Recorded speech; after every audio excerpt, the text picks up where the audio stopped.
Hi, this is Dr. Gregory Sadler. I'm a professor of philosophy and the president and founder of an educational consulting company called Reason.io, where we put philosophy into practice. I've studied and taught philosophy for over 20 years, and I find that many people run into difficulties reading classic philosophical texts. Sometimes it's the way things are said or how the text is structured. But the concepts themselves are not always that complicated, and that's where I come in.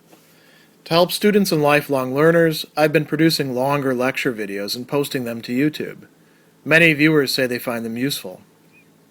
What you're currently watching is part of a new series of shorter videos, each of them focused on one core concept from an important philosophical text. I hope you find it useful as well.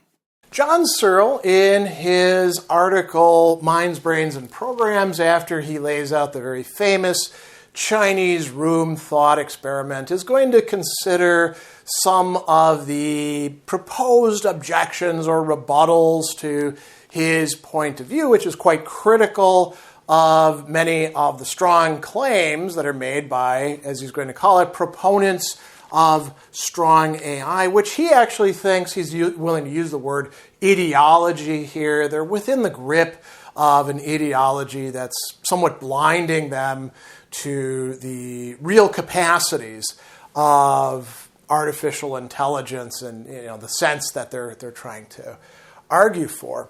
And so the first one of these that he's going to consider is what he calls the systems reply, which is coming from researchers at Berkeley. And he's going to sum it up like this. While it's true that the individual person who's locked in the room does not understand the story, the fact is that he's merely part of a whole system, and the system does understand the story. Now, it's not just the story itself. We could also say, or Chinese, the language. The person doesn't understand Chinese. They have Chinese input. They have Chinese output. They have rules for how to take the input and the other Chinese characters and do something with them and give the output. And presumably, this can be read by a Chinese speaker who then says, oh yeah, this makes sense, right? They can fool the Chinese speaker into thinking that the person in the room knows Chinese, even though they don't, or understands Chinese.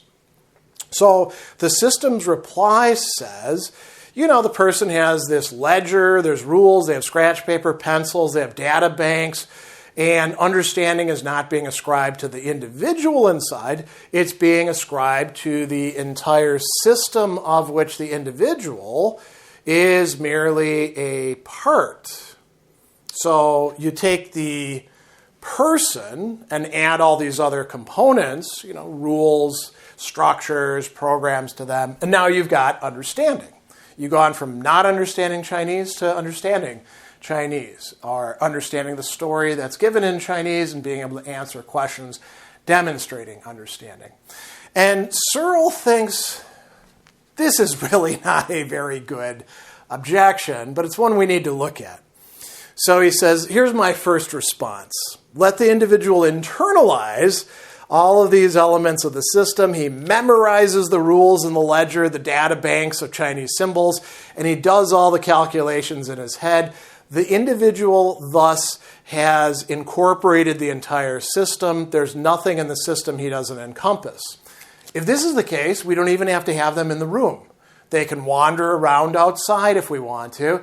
We can just walk up to them and give them, we could either speak Chinese to them, or we could give them a piece of paper on which Chinese is written, and these are the questions, and then they would write down, here's the answers and stuff like that. We'd say, aha, the system understands Chinese.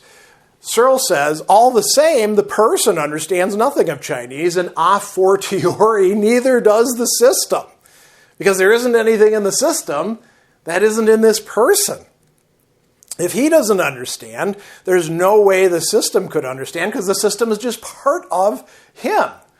And he goes on and he says, I'm actually kind of embarrassed to give this answer, because the theory seems so implausible to me to start with, the idea that while a person doesn't understand Chinese, the conjunction of the person and bits of paper, the system, might somehow understand Chinese. And he says, it's hard for me to understand how somebody could buy this unless they were in the grip of an ideology. And that's exactly what these proponents of strong AI are, in fact, committed to. So he says, okay, so let's pursue this a bit. According to one version of this view, while the man in the internalized system example doesn't understand Chinese in the sense that a native Chinese speaker does, right? The man is a formal symbol manipulation system, and as such, they really do understand Chinese. So they understand Chinese, but in a way different than a person who actually does understand Chinese because they speak Chinese. And so he says, okay, let's think about this as two different subsystems within a person. There is one subsystem that actually understands English, because we're looking at a native English speaker. They understand it in the same way that a native Chinese speaker understands Chinese. They grasp the language. They can answer questions thoughtfully about something they actually understand.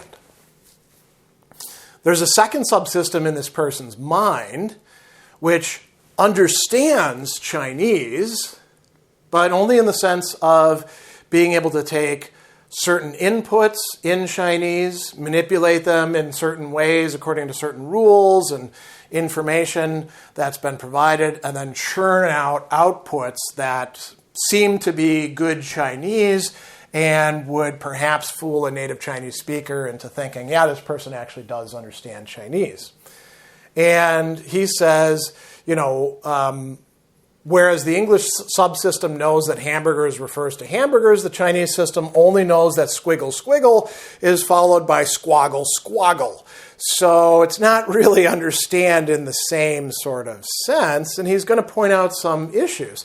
So the adherents of AI will recognize that the two subsystems have little to do with each other.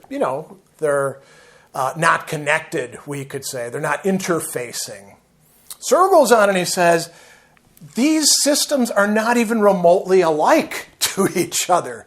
One is a person who actually understands the language and can thoughtfully talk using that language or communicate.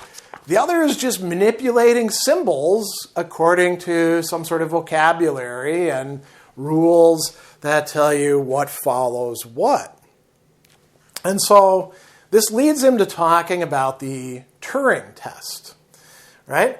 And he's going to bring up the adequacy of the Turing test. Now, we ought to pause here for a moment. The Turing test, as Alan Turing originally came up with it, as he calls it, the imitation game, doesn't say that if you can fool a human being when you're a computer into thinking that you're dealing with a human, that it really is intelligent or has thought or consciousness or anything like that. Turing says, no.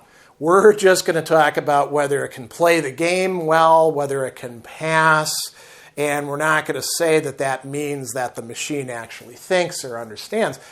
AI proponents have not been able to keep themselves from turning the Turing test as originally designed into something quite different, where if you can fool the Chinese speakers, that means that, in this case, you understand Chinese. Not at all what Turing was saying, but quite often what people are turning his test into. And so he says that the example shows that there could be two systems, both of which pass the Turing test, only one of which understands. And it's no argument against this point to say that since they both pass the Turing test, they must both understand, because this claim fails to meet the argument that the system in me that understands English has a great deal more than the system that merely processes Chinese. So what's going on here? Mere question begging on the part of AI proponents, strong AI proponents. So that's enough to already address it, but Searle is going to go a bit further. He's going to point out that there's some absurd consequences that would follow from buying into this system's objection. So one of them like he says, is that we would have to say that there's all sorts of non-cognitive systems that are going to turn out to be cognitive. Great example that he uses, there's a level of description at which my stomach does information processing and it instantiates any number of computer programs, but I take it we don't want to say that it has any understanding, right? So, you might say, well, wait a second, your stomach is just digesting things. Well, yes.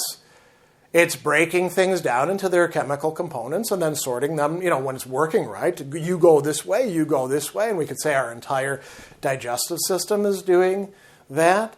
Do we want to say that it's thinking or understanding what it's doing? He goes on a little bit further and he says, if we accept the system's reply, where it's just formal symbol manipulation, and the symbols could be chemical symbols, well, then it's hard to see how we avoid saying that the stomach, the heart, the liver, and so on are all understanding subsystems, because there's no principal way to distinguish the motivation for saying the Chinese subsystem understands from saying that the stomach understands, right? So that's a big problem. Do we really want to claim that what we typically think of as our non-conscious, non-thinking organs are actually understanding their jobs and taking inputs and generating outputs? Probably not, right? Maybe some people would accept that. As a matter of fact, he points out that some people go so far as to say your thermostat on the wall regulating temperature has beliefs about its environment. And Searle says, no, it doesn't. That's really stretching the notion of belief. And here's the fundamental problem. He says, this is, by the way, a side note, but let's explore this. If strong AI is to be a branch of psychology, which presumably it would be, right? Psychology, minds. If we're going to say computers can be minds or have minds, then it must be able to distinguish those systems that are genuinely mental from those that are not. So if we want to say things like our organs or the thermostat or your telephone or your typewriter or your digital computer are actually minds or have minds, we're getting into some real problems there, because we could just as well do it with, say, hurricanes or other things that we typically don't think of as mental matters. We think of them as non-mental. And so he's going to say that if we can't distinguish between the genuinely mental and things that aren't, we're in real trouble. And that distinction can't just be in the eye of the beholder. It's got to be a real distinction. It can't just be pragmatic, or we're going to run into real problems. And he says that, here's one of the bigger implications of this that would really do things in. If we're going to take this seriously, we would actually have a problem with saying that strong AI is a science of the mind. Why? Because everything's got mind, right? We would essentially be in panpsychism. And he says, what we wanted to know is what distinguishes the mind from thermostats and livers. And if we actually embrace this, particular response, the system's objection, response, reply, idea, well, that's going to lead to some serious intellectual unintended consequences that would be deeply problematic.